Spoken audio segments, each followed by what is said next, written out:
கடந்த 3, 4 ஆண்டுகளில் இந்தியா ரகசியமாக எங்கள் அமைப்பை சேர்ந்த 40 நபர்களை கொன்று குவித்துள்ளது அப்படிங்கிற மாரி, இஸ்லாமிய பயங்கரவாத அமைப்பான லஷ்கர்-இ-தொய்பாவின் தலைவன் ரிஸ்வான் அனீஃப் அவன் ஒரு நிகழ்ச்சியில பேசியிருக்கான். கத்தி கதறி கூச்சல் போட்டு கதறி அழுதுருக்கான். ஒப்பாரி வச்சிருக்கான். பாகிஸ்தான் மற்றும் பாகிஸ்தான் ஆக்குபைட் காஷ்மீர்ல இருக்கக்கூடிய எங்களுடைய இயக்கத்தை சேர்ந்த நபர்கள் 30லிருந்து 40 நபர்கள் வரைக்கும் இந்தியா ரகசியமாக திட்டமிட்டு அவங்கள கொன்னுருக்கு அப்படின்ற மாதிரியான ஒரு குற்றச்சாட்டை முன்னெடுத்து வைக்கிறான். அது மட்டும் இல்லாம, இவன் அமைப்புல இருக்கக்கூடியவர்கள் தான் செத்துருக்காங்க அப்படின்றத இவன் ஒத்துக்க வேற செஞ்சிருக்கான். அதுவும் பப்ளிக்ல நடந்த நிகழ்ச்சியில இவன் இப்படி பேசியிருக்கான். லஷ்கர்-இ-தொய்பா அப்படின்ற இந்த இஸ்லாமிய பயங்கரவாத அமைப்பு இருக்கு இல்லையா? இந்த அமைப்பு இப்ப பெருசா ஆக்டிவா இல்ல அப்படின்ற மாரி பாகிஸ்தான் தொடர்ந்து சொல்லிட்டே இருந்தாங்க. பட் அந்த அமைப்பினுடைய மூத்த தலைவரா இருக்கக்கூடிய இவன் பார்த்தீங்கன்னா, கடந்த சில ஆண்டுகளாக எங்கள் அமைப்பை சேர்ந்த நபர்கள் மர்மமான முறையில இறந்துட்டு வந்துட்டு இருக்காங்க. அவங்க எல்லாருமே கொல்லப்படுறாங்க. அதுவும் இந்தியர்களால, இந்திய அரசால கொல்லப்படுறாங்க. பாகிஸ்தான் ஆக்குபைட் காஷ்மீர் பகுதிகள்ல எங்களுக்கு கொஞ்சம் கூட சேஃபே இல்ல. டசன் கணக்குல எங்க அமைப்பை சேர்ந்த நபர்கள் செத்து போயிருக்காங்க. இத கொன்னது இந்தியா தான். எங்க அமைப்பை சேர்ந்த நபர்கள் நிறைய பேர் செத்து போயிருக்காங்க அப்படின்றத இவன் பப்ளிக்லயே சொல்லியிருக்கான். இந்தியாவின் பாதுகாப்பு அமைப்பால் தேடப்படும் ஒரு இஸ்லாமிய பயங்கரவாதி தான் இந்த ரிஸ்வான். ஓகேங்களா? ரிஸ்வான் ஹனீஃப். இவன் பாகிஸ்தான்ல உட்கார்ந்துகிட்டு ஒரு நிகழ்ச்சியில பேசுறான். அந்த வீடியோ செம வைரலா போகுது. அந்த வீடியோல இன்னும் அவன் என்ன சொல்லியிருப்பான்னா, இந்த 3, 4 வருஷத்துல பெஷாவர், கராச்சி, ராவல்பிண்டி, முசாஃபராபாத் மற்றும் ராவல்கோட் இந்த பகுதிகளில் இருக்கக்கூடிய எங்கள் அமைப்பை சேர்ந்த நபர்கள் திட்டமிட்டு கொல்லப்பட்டிருக்காங்க. ஃபர்ஸ்ட் 30 பேர் கொல்லப்பட்டிருக்காங்க அப்படின்ற மாதிரி சொன்னான். அதுக்கப்புறமா இல்ல 30லாம் இருக்காது, 30லிருந்து 40 நபர்கள் கொல்லப்பட்டிருக்காங்க அப்படின்ற மாதிரி மாத்தி பேசியிருக்கான்.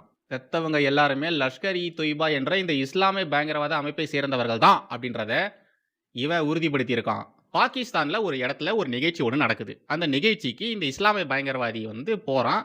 அந்த நிகழ்ச்சியில இவன் இது மாதிரிலாம் பேசுறான்.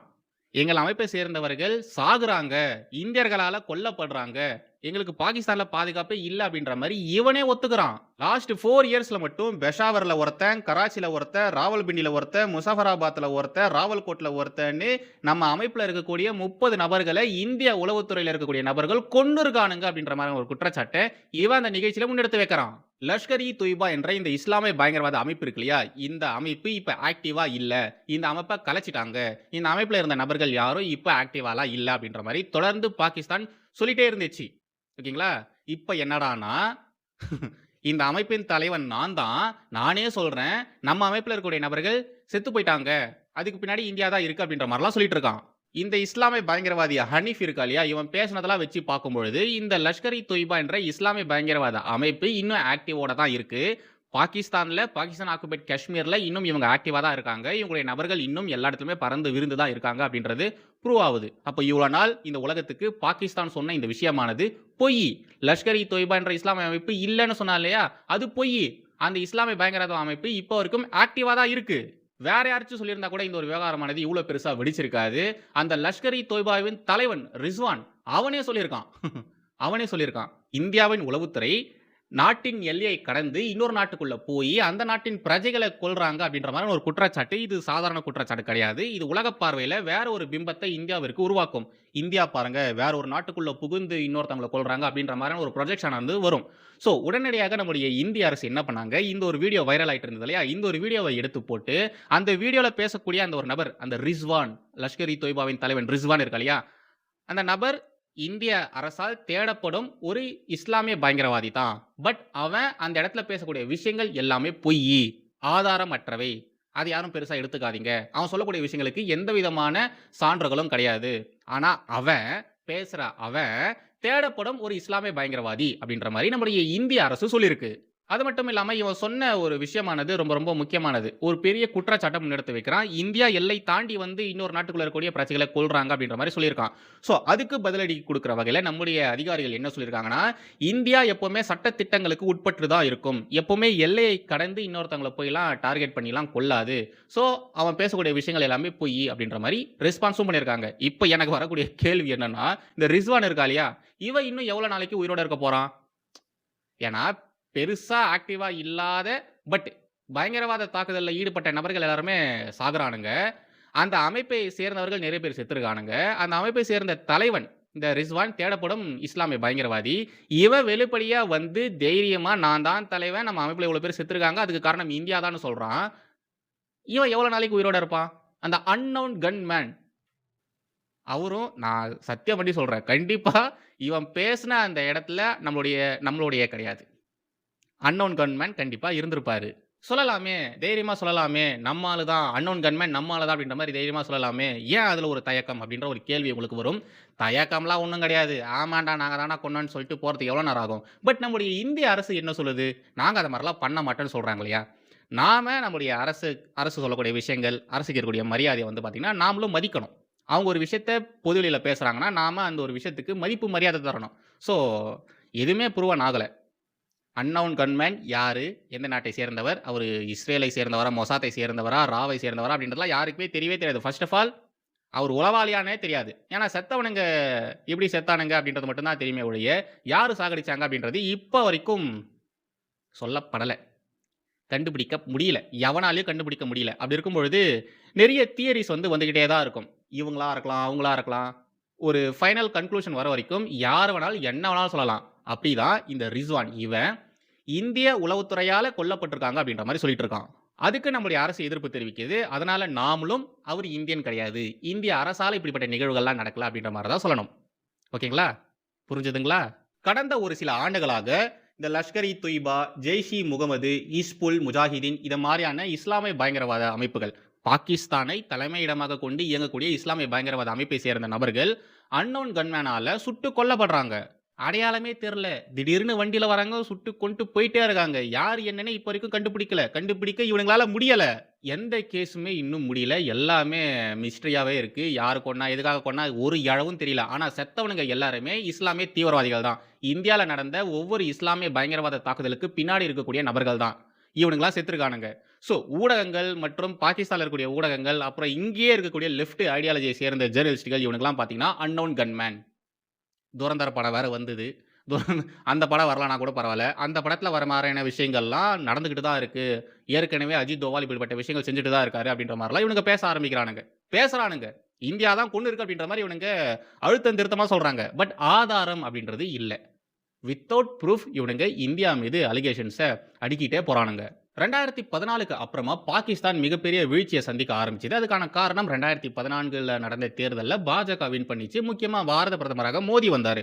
மோடி வந்ததுக்கு அப்புறமா பாகிஸ்தான் பயங்கரமான வீழ்ச்சிய சந்திக்க ஆரம்பிச்சது. முக்கியமா பாகிஸ்தானை தலைமையிடமாக கொண்டு இயங்கக்கூடிய இஸ்லாமிய பயங்கரவாத அமைப்புகள். இந்த லஷ்கர் இ தொய்பா இருக்கு இல்லையா? அவங்க தொடர்ந்து பயங்கரமான இழப்புகள சந்திச்சுட்டு வந்துட்டு இருக்காங்க.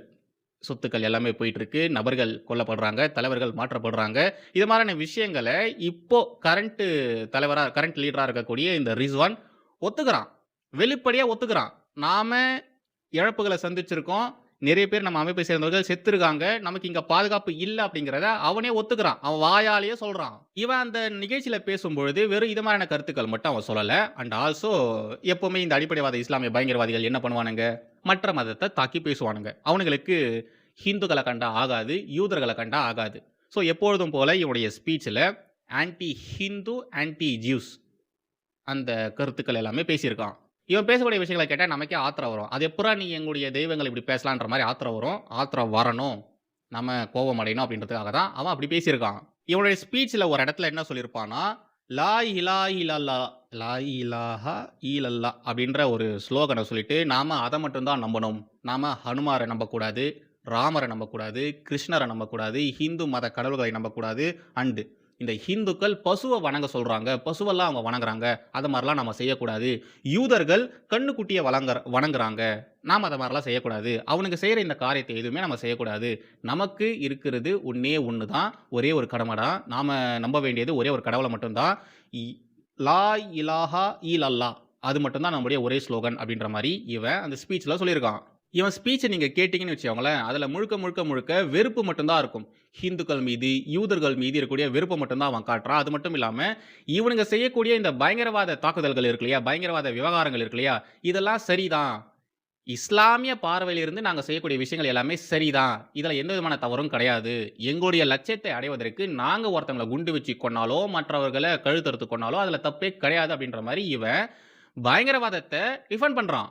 இவனுடைய பேச்சை கேட்கக்கூடிய சாதாரண இஸ்லாமிய மக்கள் அவன் பேச்சை கேட்டு இன்ஸ்பயர் ஆகி அவங்க தீவிரவாதிகளா மாறுவாங்க.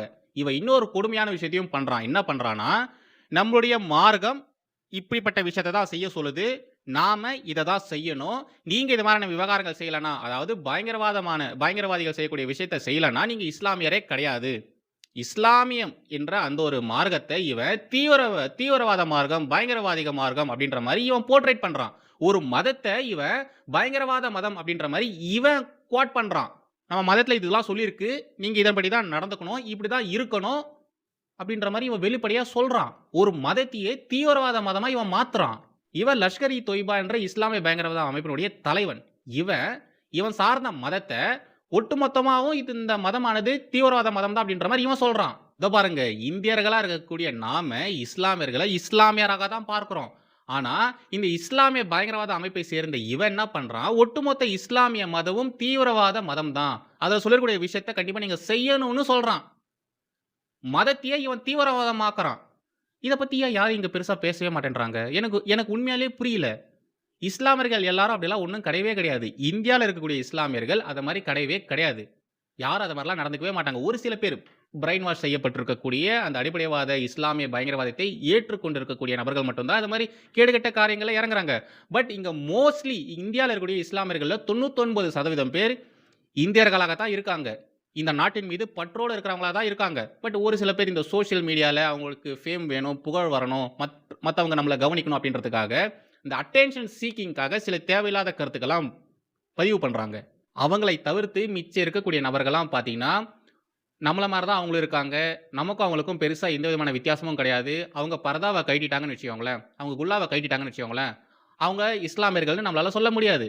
ஏன்னா, அவங்க எல்லாருமே இந்த நாட்டை சேர்ந்தவர்கள் தான். வெளியிலிருந்து வந்தவங்கலாம் கிடையாது. பட் இவன மாரி இருக்கக்கூடிய தீவிரவாதிகள் பண்ணக்கூடிய காரியங்களால, எந்த ஒரு வம்பு தும்புக்கும் போகாத இஸ்லாமியர்களும் இங்க பாதிக்கப்படுறாங்க. அத பத்திலாம் இவனுங்களும் கண்டுக்கிறதும் கிடையாது. இவனுங்களுக்கு அந்த கவலையும் கிடையாது. லஷ்கர் இ தொய்பா என்ற இந்த ஒரு இஸ்லாமிய பயங்கரவாத அமைப்பு இருக்கு இல்லையா? இது ரொம்ப ரொம்ப கேடுகெட்ட, ரொம்ப ரொம்ப மோசமான ஒரு இஸ்லாமிய பயங்கரவாத அமைப்பு. 2008ல மும்பைல நடந்த அந்த ஒரு அட்டாக் இருக்கு இல்லையா? 26/11 அந்த பயங்கரவாத தாக்குதலுக்கு காரணமா இருந்த இஸ்லாமிய பயங்கரவாத அமைப்பு இதுதான். இந்த லஷ்கர் இ தொய்பான்ற இந்த இஸ்லாமிய பயங்கரவாத அமைப்பு தான். இவனுங்க நடத்தின இந்த பயங்கரவாத தாக்குதல்ல கிட்டத்தட்ட 166 பேர் உயிரிழந்து போனாங்க. அப்பாவி பொதுமக்கள் எல்லாருமே. காவல்துறையை சேர்ந்தவர்கள், வெளிநாட்டிலிருந்து இங்க டூரிஸ்ட்டா வந்திருப்பாங்க இல்லையா? அவங்கன்னு சொல்லி எல்லாருமே அப்பாவிகள். அவங்கலாம் இறந்து போனாங்க. இவனுங்க செய்த இந்த ஒரு பயங்கரவாத தாக்குதலால இவங்களுடைய அமைப்பு இருக்கு இல்லையா? இந்த லஷ்கர் இ தொய்பான்ற இந்த ஒரு அமைப்பு. இந்த அமைப்பு பல்வேறு நாடுகள்ல பயங்கரவாத அமைப்புன்னு சொல்லி இந்த அமைப்புக்கு தடை போட்டிருந்தாங்க. ஓகே. இப்ப இந்த ரிஸ்வான் சொல்லியிருந்தார் இல்லையா? எங்கள் அமைப்பை சேர்ந்த 40 நபர்கள் இந்திய உளவுத்துறையால கொல்லப்பட்டிருக்காங்க. டார்கெட் பண்ணி திட்டமிட்டு கொல்லப்பட்டிருக்காங்க அப்படின்ற மாதிரியான ஒரு குற்றச்சாட்டை ஒரு முன்னெடுத்து வச்சிருந்தார் இல்லையா? சரி, ஓகே. யார் யாரெல்லாம் செத்துருக்காங்க அப்படின்ற மாதிரி ஒரு சின்ன லிஸ்ட் எடுத்தேன். அதுல பார்த்தீங்கன்னா ஒரு சில பேர் மட்டும் சொல்றேன். ரசாவுல்லா நிசாமானி, அதாவது அபு சைஃபுல்லா காலித் இவனுடைய பெயர். ஓகேங்களா? இவன் சிந்து மாகாணத்தின் பத்தின் நகர்ல கொல்லப்பட்டான். இவன் லஷ்கர் இ தொய்பா அமைப்பை சேர்ந்தவன். இவன் சிந்து மாகாணத்தில் இருக்கும்பொழுது கொல்லப்பட்டிருக்கான். இவன் என்ன மாதிரியான பயங்கரவாத தாக்குதல்கள் பண்ணியிருக்கான்னா, 2005ல பெங்களூர்ல இருக்கக்கூடிய இந்திய அறிவியல் கழகத்தின் மீது தாக்குதல் நடத்தியிருக்கான். அப்புறம் 2006ல நாக்பூர்ல இருக்கக்கூடிய ஆர்எஸ்எஸ் அமைப்பின் மீது குண்டு வீசியிருக்கான். அதுக்கப்புறம் 2008ல ராம்பூர்ல இருக்கக்கூடிய சிஆர்பிஎஃப் முகாம்ல தாக்குதல் நடத்தியிருக்கான். இத மாதிரியான பெருங்குற்றங்கள் இவன் செஞ்சிருக்கான். இது மாதிரி செஞ்சவன கொன்னுட்டாங்க. அவன் இடத்திலேயே வச்சு, அவன் ஏரியாலேயே வச்சு அவனை போட்டு தள்ளிட்டாங்க. Next Hamza Burhan அப்படின்றவன். இவன் பார்த்தீங்கன்னா பாகிஸ்தான் ஆக்கிரமிப்பு ஜம்மு காஷ்மீர் பகுதியில் இருக்கிறவன். இவனை அங்கேயே வச்சு போட்டு தள்ளியிருக்காங்க. இவன் அல் ஃபத்தர் அமைப்பினுடைய தளபதியாகவும் இருந்திருக்கான். 2019ல நம்ம நாட்டில் புல்வாமா தாக்குதல் நடந்தது. இதே இஸ்லாமிய பயங்கரவாதிகளால் நடத்தப்பட்டது. அந்த பயங்கரவாத தாக்குதலுக்கு தேவையான தளவாடங்களை இவன் கொடுத்துருக்கான். அதாவது அந்த டிரான்ஸ்போர்ட்டேஷனுக்குலாம் இவன் ஹெல்ப் பண்ணியிருக்கான் அப்படின்ற மாதிரி சொல்கிறாங்க. அதனால தான் இவனை கொல்லவும் செஞ்சுருக்காங்க அப்படின்ற மாதிரியும் சொல்கிறாங்க. அடுத்ததாக ஷாஹித் லத்தீஃப். இவன் வந்து ஜெய்ஷ் இ முகமது என்ற இஸ்லாமிய பயங்கரவாத அமைப்பினுடைய முக்கிய பொறுப்பாளராக இருந்தான். இவனை சியாகோட்டில் வச்சு கொலை பண்ணியிருக்காங்க. 2016ல் பத்தான்கோட் விமான தள தாக்குதலில் இவனுக்கு தொடர்பு இருக்கு. இவன் தான் முக்கியமான மாஸ்டர் மைண்டாகவும் இருந்திருக்கான். இந்த தாக்குதலுக்கு பின்னாடி இவனும் இருக்கா அப்படின்றத இந்திய அரசு கண்டுபிடிச்சாங்க. அப்படி கண்டுபிடிச்சி அதை பப்ளிக்ல சொன்னதுக்கு அப்புறமா ஒரு சில வருடங்கள்ல இவனை யாரோ சுட்டு கொன்னுட்டாங்க. யாரோலாம் இல்லை, நம்மளுடையதும் இல்லை, அன்னவுன் கன்மேன் அவரு சுட்டு கொன்னுட்டாரு. அப்புறம் பரமஜித் சிங் பஞ்ச்வார் அப்படின்ற ஒரு நபர். இவர் காலிஸ்தான் அமைப்பு இருக்கு இல்லையா? அந்த பிரிவினைவாத அமைப்பு. அந்த அமைப்பினுடைய கமாண்டோ படை தலைவனாக இருந்திருக்கான். இவனை லாகூர்ல வச்சு கொண்டு இருக்காங்க. இவன் மீது இருக்கக்கூடிய குற்றச்சாட்டுகள், வழக்குகள் என்னன்னு பார்த்தீங்கன்னா, அதாவது நம்ம நாட்டில் இவன் மீது வழக்குகள் இருக்கு. இவன் எல்லை தாண்டி பயங்கரவாத செயல்களில் ஈடுபட்டிருக்கான். பயங்கரவாதிகளுக்கு ஆயுதங்கள்லாம் குடுத்துருக்கான். தளவாடங்களுக்கு ஹெல்ப் பண்ணியிருக்கான்னு சொல்லி இவன் மீது குற்றச்சாட்டு இருக்கு. நம்முடைய இந்திய புலனாய்வு அமைப்பு இவன் மீது இது மாரியான வழக்குகள்லாம் போட்டிருக்கு. இவன யாரோ அவன் ஏரியால வச்சு போட்டு தள்ளிட்டாங்க. லாகூர்ல. லாகூர்ல வச்சு போட்டு தள்ளிட்டாங்க. செத்து போனவனுங்கன்னு சொல்லி ஒரு 4, 5 நபர்கள குறித்து சொல்லியிருந்தேன் இல்லையா? இவனுங்க எல்லாருமே எப்படி செத்தாங்க அப்படின்றது மட்டும் தான் தெரியும். யாரால கொல்லப்பட்டாங்க? கொன்னவன் யாரு? எதுவுமே யாருக்குமே தெரியல. இவனுங்கலாம் இஸ்லாமிய பயங்கரவாதிகள்.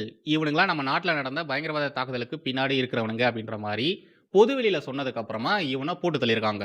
ஃபைனலி இந்த லஷ்கர் இ தொய்பா அமைப்பினுடைய தலைவன் ரிஸ்வான் பாவம் முடிவு காலம் வந்துருச்சு போல. தேவையே இல்லாம பாகிஸ்தான்ல நடந்த ஒரு நிகழ்ச்சிக்கு போயி, அந்த நிகழ்ச்சியில என்ன பேசணுமோ அத மட்டும் பேசிட்டு வந்திருந்தா இவனுக்கு பிரச்சனைகள் வந்திருக்காது. பட் இவன் அந்த நிகழ்ச்சியில உட்கார்ந்துகிட்டு, இந்தியா தான் காரணம். நம்ம அமைப்பை சேர்ந்த 40 பேர கொன்னுருக்காங்க. இதுக்கு நாம கண்டிப்பா பழி தீர்க்கணும். ஹிந்துக்கள் அப்படி, யூதர்கள் இப்படி, ஹிந்துக்களுடைய மத வழிபாடு அப்படி, யூதர்களுடைய வழிபாட்டு இப்படி அப்படின்ற மாரிலாம் தேவையில்லாத விஷயம்லாம் பேசியிருக்கான். அது மட்டும் இல்லாம நாம கண்டிப்பா பதிலடி தருவோம் அப்படின்ற மாரிலாம் பேசியிருக்கான். ப்ரொவோக் பண்ற மாரிலாம் பேசியிருக்கான். அங்க இருக்கக்கூடிய மக்கள தீவிரவாதிகளா மாத்தணும் அப்படின்ற மாரிலாம் பேசியிருக்கான். தீவிரவாதிகளா மாத்துவதற்கு என்னெல்லாம் இவனுங்க பண்ணுவானுங்களோ, பிரெயின் வாஷ் பண்ணுவாங்களோ, அது மாரிலாம் அவங்க பேசியிருக்கான். நீங்க வேணா பாருங்க.